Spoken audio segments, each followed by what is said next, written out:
Hi friends! ఈరోజు వీడియోలో పల్లి లడ్డు ప్రిపేర్ చేయడం చూసేద్దాం. సో, ఇలా పల్లి లడ్డు ప్రిపేర్ చేస్తే చిన్న కిడ్స్ నుంచి మనకి అందరికీ ఇంట్రెస్టింగ్‌గా ఉంటుంది. పల్లీలా చేసినా బావుంటుంది. బట్ ఇలా కూడా ఇష్టంగా తింటారు పిల్లలు కూడా. సో, మీరు కూడా చేసి ట్రై చేసి పెట్టండి.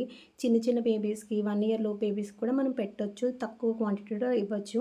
సో, ఇందులో అన్నీ హెల్తీ ఇంగ్రీడియెంట్సే. సో, బెల్లం బాగా మరిగిన తర్వాత పాకం తీసుకురావద్దు. జస్ట్ మరిగిన తర్వాత స్టిక్ అవ్వకముందే నేనైతే అదే రోజు కాజు బర్ఫీ చేశాను. సేమ్ ప్యాన్‌లో మళ్ళీ నేను ఈ బెల్లం కూడా ఎక్స్‌ట్రా బెల్లం యాడ్ చేసుకున్నా.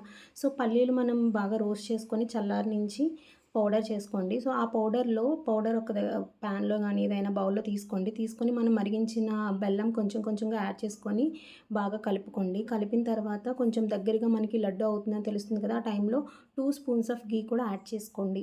సో, ఫ్లేవర్ బావుంటుంది. సో, వీలైతే చిన్న ఇలాచీ పౌడర్ కూడా యాడ్ చేయండి. ఫ్లేవర్ మంచిగా వస్తుంది. తినడానికి ఇంట్రెస్టింగ్‌గా ఉంటుంది. సో, నేనైతే లడ్డూస్ ప్రిపేర్ చేస్తున్నా. ఎందుకో గానీ లడ్డు ఎంత చేస్తున్నా రౌండ్ షేప్ కాకుండా ఇలా డిఫరెంట్‌గా వచ్చింది. సో, తర్వాత నేను రౌండ్‌గా చేయడానికి ట్రై చేశాను. సో, మొత్తానికి లడ్డూస్ అయితే ఇలా ప్రిపేర్ అయ్యాయి. మీరు కూడా ట్రై చేయండి. మన ఛానెల్‌ని సబ్స్క్రైబ్ చేసుకోకపోతే ఎవరైనా తప్పకుండా